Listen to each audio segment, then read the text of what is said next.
Hi, my name is Mike Bone.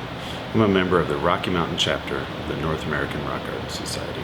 This year our chapter is celebrating its 40th anniversary, and I've been fortunate enough to get to interview some members of our chapter who've been around since the very beginning, as well as some of the newer, younger members that are going to see our chapter into the future and help us redefine what rock gardening means to all of us. I hope you enjoy this retrospective of the last 40 years, and let's keep up the good work in rockin' the Rockies. Hi Marcia, thanks for being here. You've been such an inspiration to so many of us in the club. Why don't you tell us a little bit about how you got involved and what the club means to you? Well, I've always been a plant nerd. My mom was a gardener, so I grew up gardening. But we moved here in 1987 from England, and it was so different. And I had gardened in California and in the Northwest, but not any place like this. So the first thing I did that winter is find the botanic gardens, and I started taking classes from the botanic gardens. Alan Taylor did a class on native plants, and I've always been interested in native plants. And so I took his class, and he talked about the rock garden. And so after that class, I walked around and I ran into Sandy Snyder working in the garden. And she's been retired for many years, but she was there for a very long time. And I started talking with her, and she said, "We have a volunteer program, why don't you join us?" And I didn't know there was an official way to do this, so the next Tuesday I just showed up and actually kept volunteering on Tuesdays till I earned a 500-hour pin. And I learned so much by volunteering in the gardens and meeting the people that worked there. And we talk about the plants, but I really think the Rock Garden Society is more about the people. This is our cult. Randy and my best friends are in the Rock Garden Society. So it's about both. It's about people and the plants. And we all learn from each other. And that was my initiation to gardening in this region. That's fabulous. Thank you. You're welcome. Hi Randy, thanks for being here. You're professed as not a plant person, but you've been crucial to our organization for many, many years. Why don't you tell us a little bit about what keeps you coming back to the Rocky Mountain chapter? Well, one of the things that I think I'm good at is organization, and plant societies need people who can organize rather than just be plant nerds. A lot of plant nerds don't know what organization is all about and how to make things work. So that's what I do. I am not a plant person, but one of the things that makes Rock Garden Society very important to me in my life is that there are hundreds of people who have hundreds of different kinds of backgrounds, and you can talk to them about many different things besides plants, but it always comes back to plants. The geology, physics, whatever it is, always comes back to the plants. And people organize their rock gardens according to the geology, according to the plant needs, and that just, it's the people. The people make the plant society, the rock garden society. And when you talk to someone from another continent who is interested in rocks and rock gardens and plants, especially the very small ones, I'm also interested in very small plants, their eyes light up. And it's really nice to talk to someone who can be that involved and that passionate about something that we can all enjoy and agree with. Hi, I'm Linda Boley. I met Paul Maslin when he was Dr. Maslin. He was the professor of comparative anatomy at CU, and then about 6 years later he became the curator of herpetology at the CU Museum, and I became the exhibit designer at CU. And we knew each other then, and I would pass his house quite often walking to campus and was intrigued with his rock garden. He would come out and we'd chat. He also knew I was interested in gardening, and he invited me to get together to drive to Denver about a rock garden group or starting something. I wasn't really too sure. Paniotti and Maslin and I would go drive all the way to Denver to the DVG and have a meeting in the basement, and then the three of us would drive all the way back to Boulder. And I always kind of wondered why we were driving to Denver to have a meeting, and I was told that was we had to sort of sanction it with the Denver Botanic Gardens in order to be a full-fledged rock garden group. So anyway, and then I don't remember too much after that. I don't remember any paperwork, pretty much the three of us, and Panayotis can most likely speak to it more clearly. But Maslin was a great, great guy, and I really miss him. Hi, Ray. Why don't you introduce yourself and tell us a little bit about the very beginning of the Rocky Mountain chapter? Okay, I'm Ray Radabaugh. I live in Louisville, Colorado. And finally, in maybe the early 1970s, there was a very nice article in the Boulder Daily Camera about Paul Maslin's garden. And I read that article, and oh, that's fantastic. I really need to see this garden. So I called up Paul Maslin and asked if I could come over and see his garden. And oh, he was very gracious. Oh, yes, come on over and visit the garden. So he and Mary were very gracious hosts and showed me around. I was just fascinated by that garden. This is the kind of gardening that I really need to get into. And so then, I went back home and started trying to get more rock garden plants in. And lo and behold, Paul Maslin, called me up and asked how gardening was going. And I said, oh, fine. He asked if he'd come to my garden. And, oh my gosh, he wants to see my garden. He came over and I showed him around, and nothing compared to his garden, but he was so nice, encouraging about getting into rock gardening. And he said, there's a men's garden club of Boulder that meets one night a month. Why don't you join? There's a few of us that are interested in rock gardening there, and sometimes we get together after and just talk about rock gardening. So I went to one of those meetings, or actually more than one. And that's where I met Panayotis. Panayotis was also coming to those Men Garden Club of Boulder meetings. And so the three of us would kind of talk about rock garden plants at those meetings. And then finally at one of those meetings, Paul mentioned about getting together at the Botanic Gardens to get a chapter started. And so now my memory, and there certainly could be some lapses and things that might not be quite right. Panayotis can, I think, probably correct any errors that I might make.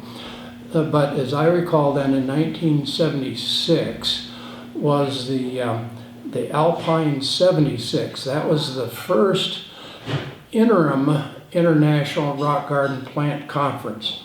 The international conferences were held every 10 years in Great Britain, and none of them were ever held in the U.S. And so the American Rock Garden Society wanted to have some meetings, international meetings, in the U.S. And so they decided to have an interim conference in between the 10 years of the international one. So that's why they call it the Interim International Rock Garden Plant Conference. So the first one was held in Seattle in 1976. And one of the people that I know for sure was at that meeting was John Warman from Denver. And I'm pretty sure Paul Maslin also went to that.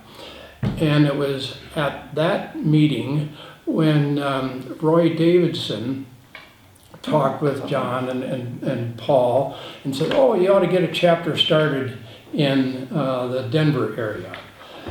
Now, I don't think Panayotis was at that meeting in Seattle, but he can certainly correct me if I'm wrong. But at least those two anyway. So they came back and kind of talked about, let's get a chapter started.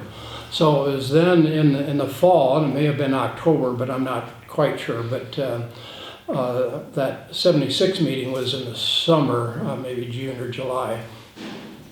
So then I know I came down to Denver with Paul and Panioti, and that's when I met John Warman. And there were some others at that first meeting that I don't remember how many there were exactly, not a lot, but a few members that we actually formed the chapter, and I got formed with the help of Roy Davidson. He came and was a speaker at that meeting then and helped us get started to actually form the chapter. So we got started with Paul Maslin as the first president of the chapter, and John Warman was the secretary. And we might have had some other position, but those are the two that I remember. So that's how I remember as far as our chapter actually getting started, and meeting in a room downstairs here at the Botanic Gardens. I think below Mitchell Hall. So anyway, that's my memories at this point as far as how we got started. That's wonderful, thank you. Welcome, Panioti. Why don't you tell us a little bit about the beginnings of the Rocky Mountain chapter? Very good. Well, it's fairly easy to do because it all started at a salmon barbecue in Vancouver. And the first interim international rock garden plant conference took place in Seattle and Vancouver in July of 1976. And I drove up. It was my first big adventure, driving by myself in my little Falcon. So I drove up separately, but Paul and Mary also went. I think they flew into Vancouver. So Paul and Mary were there. And it was a fabulous conference. We had I never dreamed that 10 years later we'd have it in Denver, but there were, back in 76, there weren't that many members of the Rock Garden Society in Colorado. I think we had 6 or 8. And Paul and I didn't even know most of the other members. And Paul and I had spent quite a bit of time together. He was a professor at the University of Colorado. He was a biologist, and he and I had spent quite a bit of time in the previous 5 or 6 years plant hunting around the West. And we always lamented the fact that there weren't very many other people that we could share it with in Colorado, And he said, well, there must be other people. Colorado's got quite a few people out there. There must be some other people who are interested. And I said, yeah, I think there must be, but how do we reach them? And so it was in Vancouver. We met one of the other people, and his name was John Warman. He was from Littleton, and so there suddenly were 4 of us, John, me, and Paul, and Mary at the meeting. And then we knew, of course, there was Ray, and there were some other people we knew about in the community, Linda. And we thought, well, maybe there's going to be some more. We had had such a good time in Seattle and in Vancouver, and we were eating this wonderful salmon in Vancouver, and we said, we should have a club. And so at the time we thought, well, we'll have an organizational meeting sometime in the fall. And as it turned out, it was in October. I think we settled upon. Alan got us a room at the University of Colorado and the University Memorial Center. And so we had a couple of months to kind of build up to it. And I had befriended at the conference, after the conference, I ended up spending time with Roy Davidson, who was on the board of the Rock Garden Society. And part of the job of people who are on the board are to, encourage new groups. And so Roy was always wanting to come to Colorado, so he decided to come down to Colorado and be there for our organizational meeting. So this wonderful, extraordinary plantsman drove all the way down from Seattle, and we had that meeting, and everybody had to sign in. We had promoted it pretty well. I think we'd gotten it out to the local community pretty widely.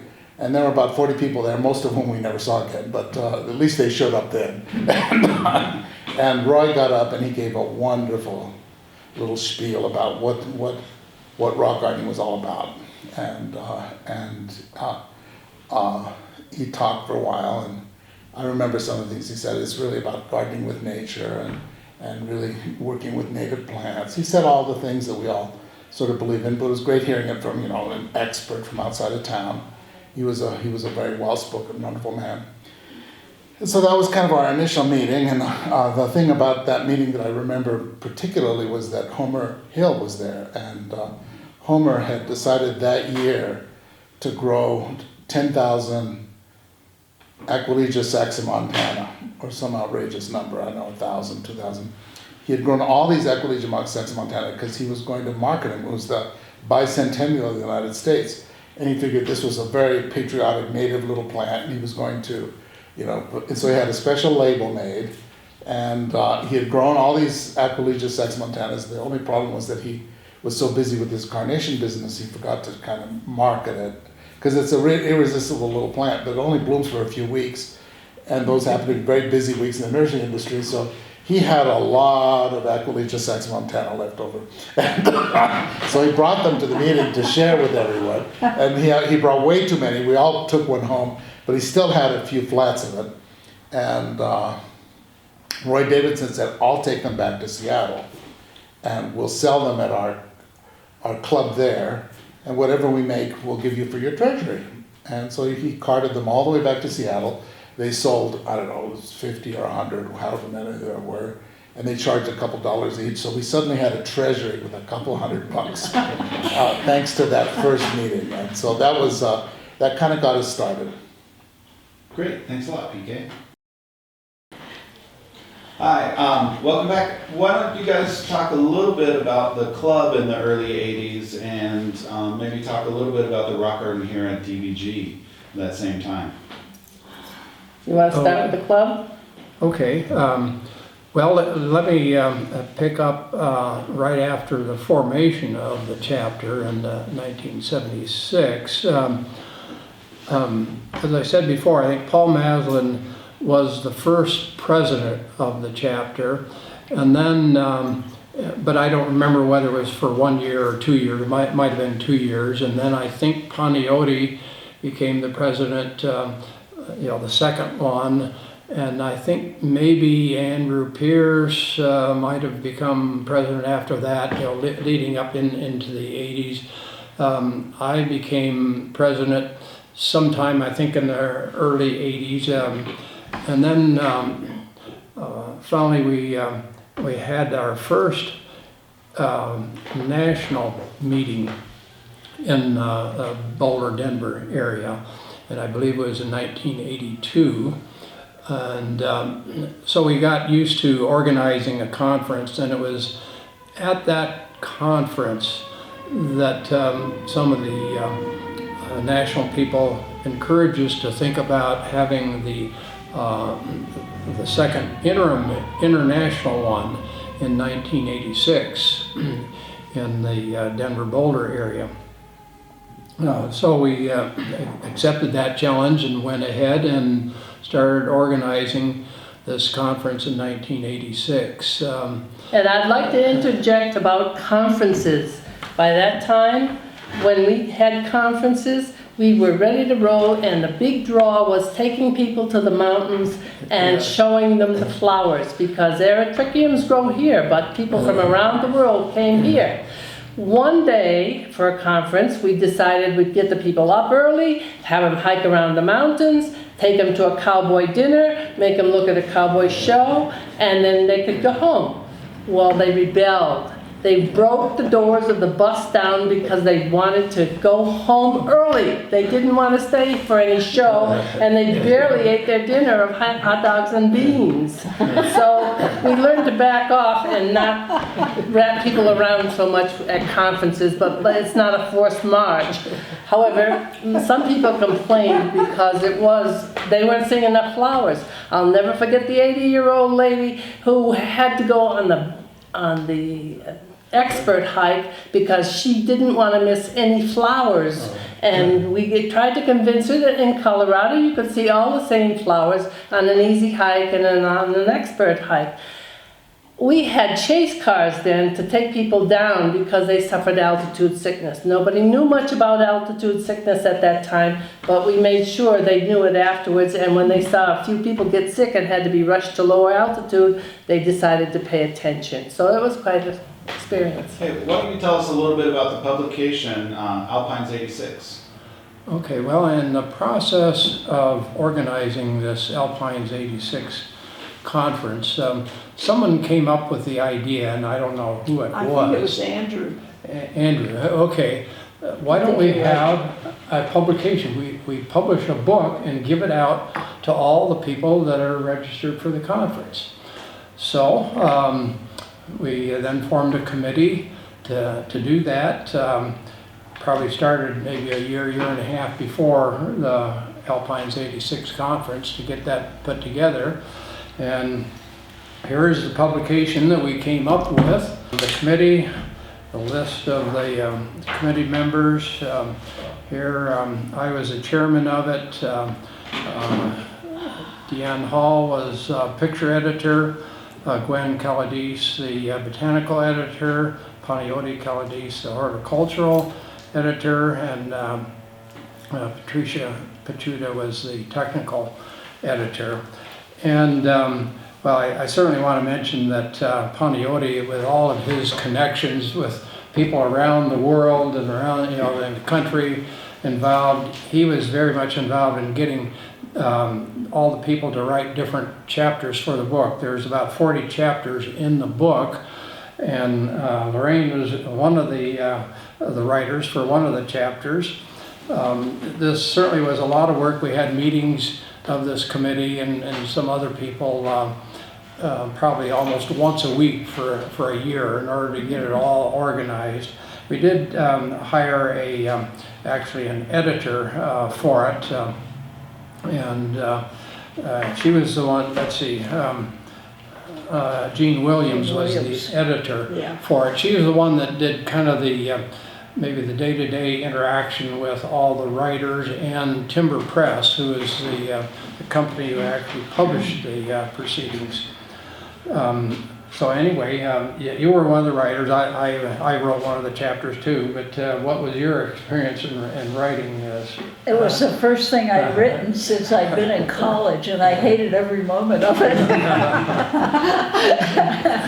But it's the nice thing about that book is it's an anthology of all different kinds of rock gardening experiences, plants, horticulture. It's just a wonderful book, and it's still quite current. Why don't you tell us a little bit about the club in the 90s and some of the things that were happening then?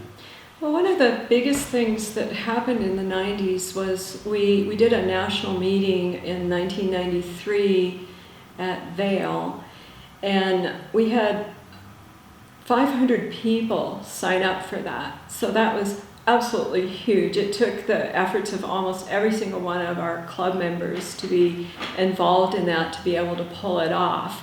It's just such a large number of people. It's just almost unmanageable. And also that year we had a late snowfall, so many of our hikes we were unable to actually complete. And so at the last minute we were changing things, including like we had helicopters. We were going to take people up to high alpine areas in helicopters.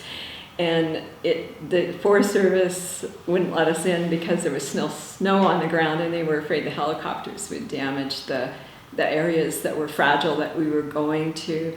But you know, we were doing some really fun, big things in those days, and that's how Randy and I got involved with the National Society. We started going to the national meetings, and we didn't miss very many of them after that, and discovered that there's more people like us out there than just our local chapter, and we had so much fun. I mean, we saw things like Niagara Falls frozen because we went to Toronto in the middle of winter, where all your friends are saying, who would go to Toronto in the middle of winter but for study weekends? So our horizons just kept expanding, and we met more and more people, and that's one of the real benefits of the Rock Garden Society, is you meet people all around the world who are also interested in what you're interested in. Great. I'm here with Mike Kinchin. Mike, why don't you tell us a little bit about your early experiences in the rock garden? Okay, so I first joined the Rock Garden Society in 1992 or 1993. My neighbor and mentor, Alice McBee, brought me to my first rock garden meeting, which ironically was in the Morrison Center here at Denver Botanic Gardens. And that's where I met Panayoti Keladiz, and it was right then and there that I knew that I wanted his job. And it's kind of worked out in some ways that I am now the curator of the Rock Alpine Garden. The Rock Garden Society was great. Early on, they allowed me to tag along to any of the meetings, plant sales, the garden tours. They were very kind and answered all my probably pretty silly questions when I was a kid. And often at each garden that we visited, they would send me home with a little plant to help me start my garden at home. So they were very supportive and a very loving group to be with. Ken, thanks for being here today. Why don't you tell us a little bit about yourself and how you got involved in our chapter of the Rock Garden Society?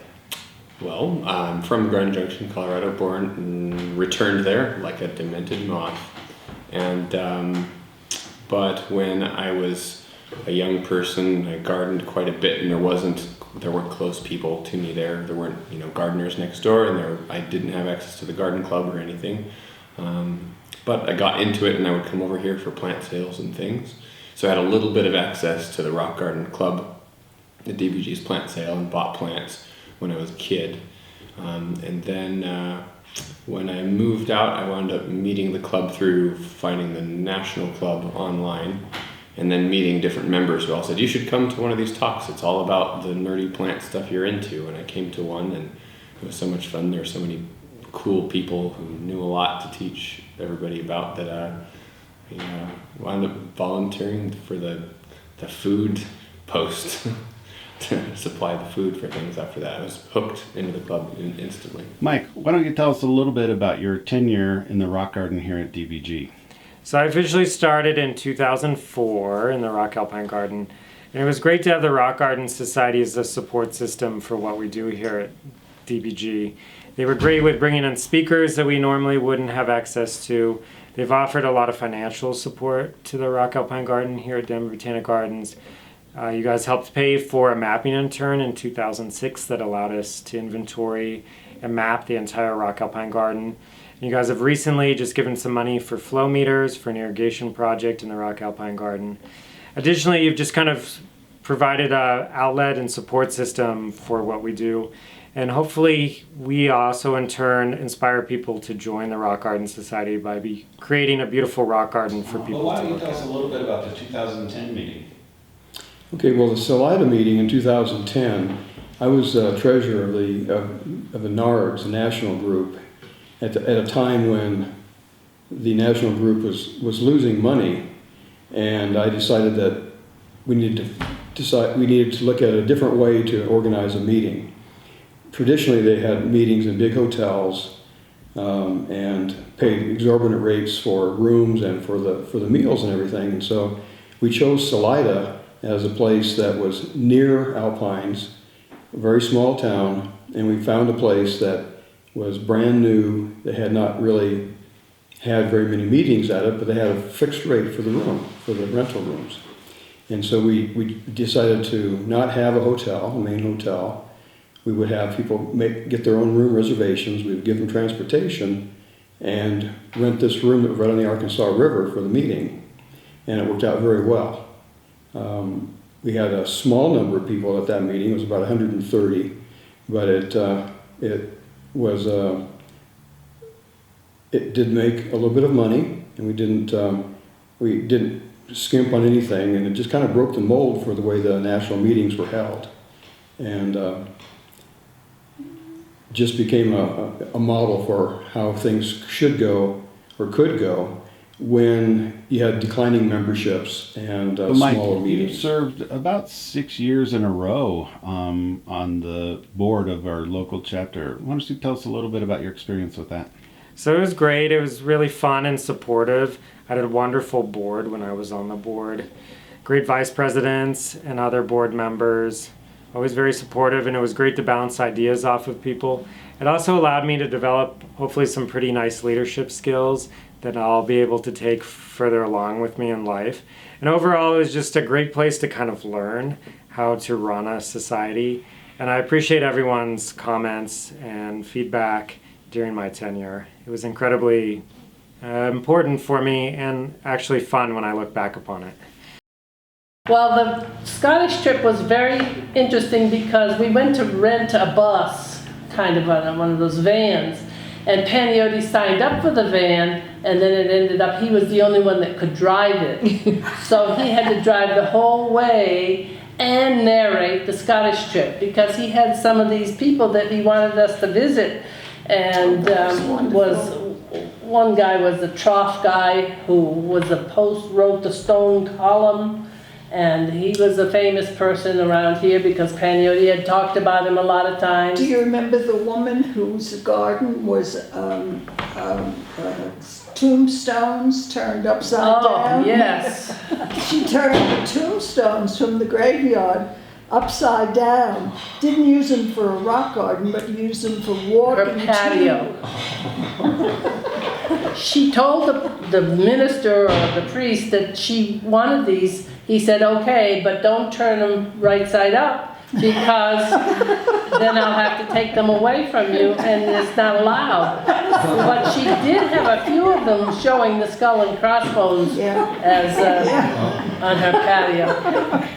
Yes, she was.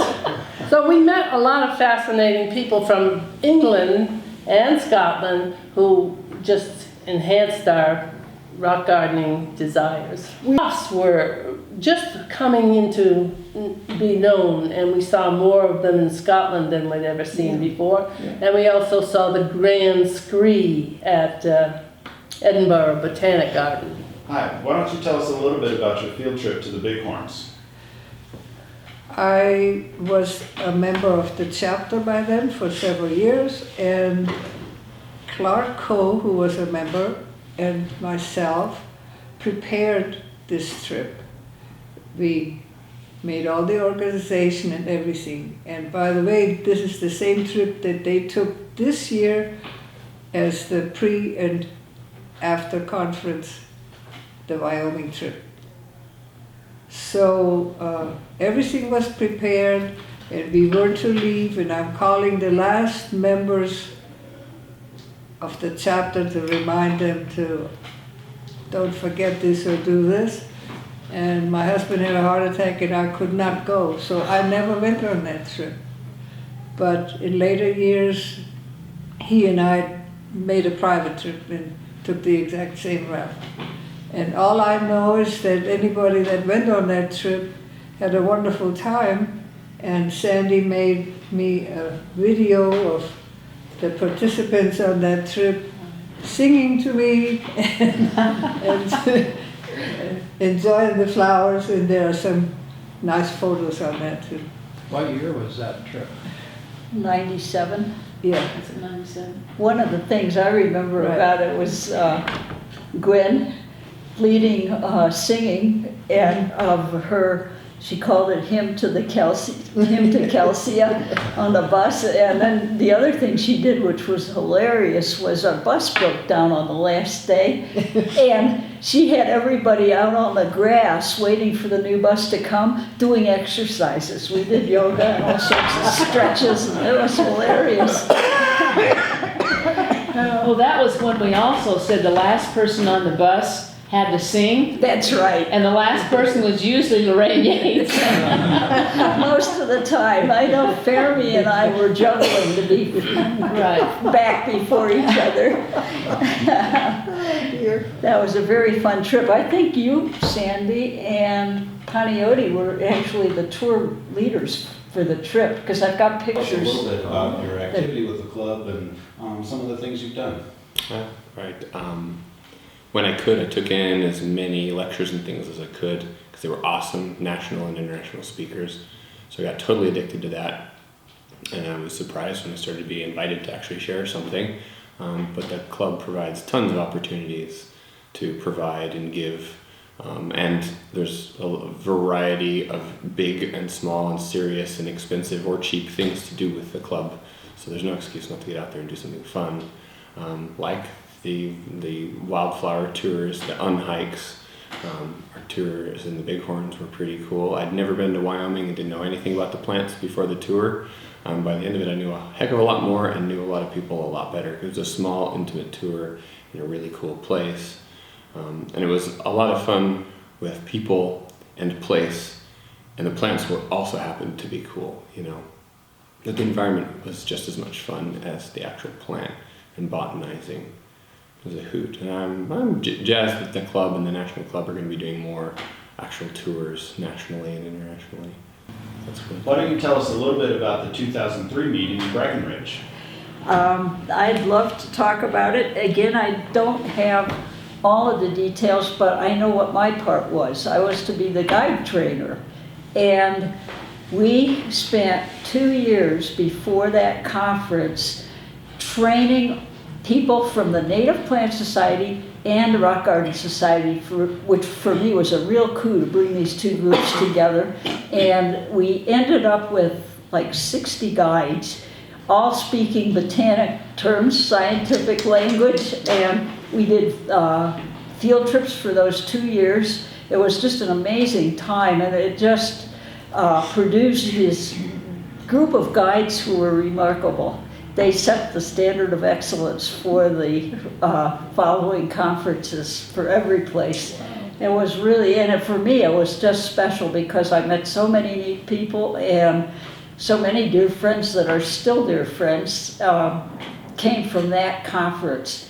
That was a very important time in or highlight in my experience with the Rock Garden Society.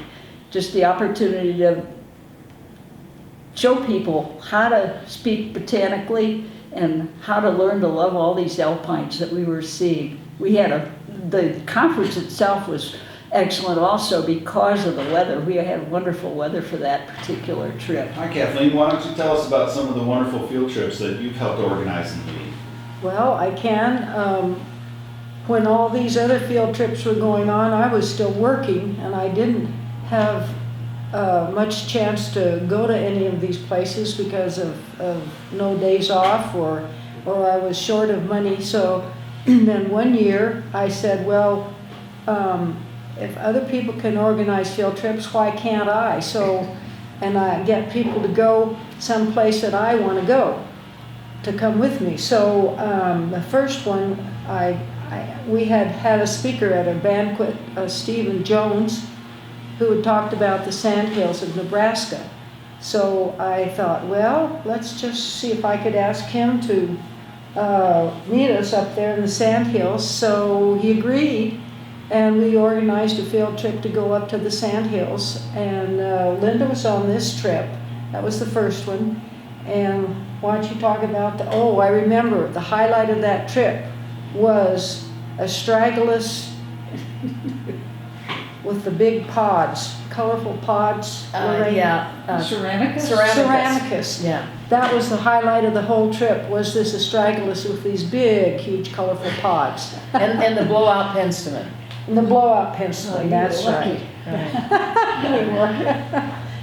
Go ahead, why don't you say something? Well, we just had a great trip. And I remember when we met up with Steve Jones, we had to go way back in on basically a non-traveling road. Dirt road. And when we got to meet him, we were in the middle of a major storm with tornadoes whirling around us that we were seeing in the background.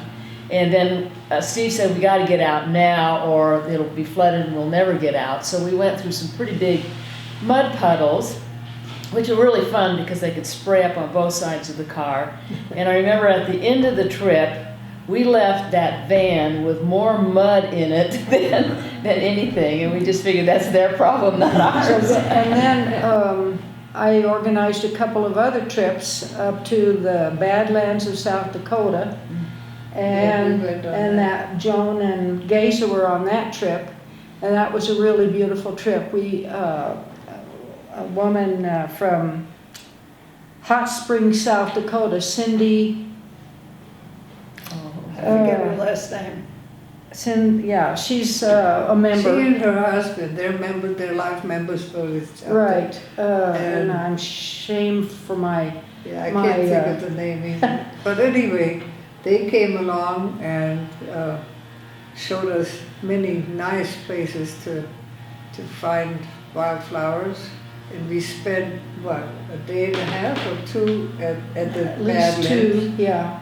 And we had, the Badlands is a national park. And we had a botanist that was assigned to us to walk us around there and show us things. So that was all very informational. And the highlight of that trip was, I should have looked this up before was another astragalus. It was growing on this huge clay surface. So Mike, you recently put together an incredible meeting for the national chapter in Steamboat Springs. Why don't you tell us a little bit about how that came about and a little bit about the meeting? Sure. So as we all know, the meeting came about pretty quickly. NARGS really needed a chapter that had ran meetings in the past and had a good track record of producing good meetings to step in and host the meeting. So we stepped in and did it, and I thank everyone from the Rock Garden chapter here in Denver for coming together to help us put that together. Also, everyone in Steamboat Springs was great. There were a lot of people that actually aren't in the Rock Garden Society that pitched in to help make it a great meeting. And I was just recently in Canada, and I'm still hearing glowing reviews from the meetings. So thank you, everyone who helped make it probably one of the better meetings that NARGS has had, is what several people told me. So we couldn't have done it without you guys. So thank you. Why don't you guys tell us a little bit about the Unhikes? You want to say anything about the Unhikes? We have a member in this chapter. Her name is Dawn Mitchell. And Dawn Mitchell volunteers at Mount Goliath and is very well versed with lots of wildflowers. And she has a passion for going places, checking out where it's not required that you even walk. She brings a chair with you can sit if you're somehow mobility challenged. That's what the hikes are mostly for people that can't get around very well. She also is a member from the Colorado Mountain Club, and they have something they call Monoculars. monocular. Monox, yeah. And with that, you can sit, you drive up, you get out of the vehicle, and if you can only make 3 steps, there's a chair for you to sit. That's you me. Yes, and you can see all the, what she points out right around you, all the wildflowers. So in this chapter, it is possible to go on hikes even if you can't walk or anything. If you don't walk, so that is a wonderful opportunity for lots of people that are like us, a little bit challenged when it comes to hiking. The thing she did was order twice as many plants as Pete ever did. And I didn't know a thing about it. And these plants kept coming and coming and coming. And I was thrilled, but I thought, oh gosh. And she did it every year. They ordered twice as much as they did the year before. They made the rock garden booth like the biggest booth in the whole sale after a while. It was wonderful. And we still do. Yeah. We don't order the plants anymore, but we're still They're still there. involved in it. Yeah. 35 years is a long time to sell plants. You know what you're doing. This is our group eating lunch. What's the name of this place, you guys? Cottonwood. Cottonwood in Nebraska, and we have gourmet lunches to eat. There's Andrew. I'm panning on to Linda, and then there's people on the other side of the table. I'm coming up, and somebody wants to be in this movie. Everybody so wave now. I'll pan around here, and there we have somebody waving. That's Deborah, and there's Ellie. And Fran is staying covered with her back to us, and you can tell Randy from the back. Or the top, actually. Yeah. He has hair in the back.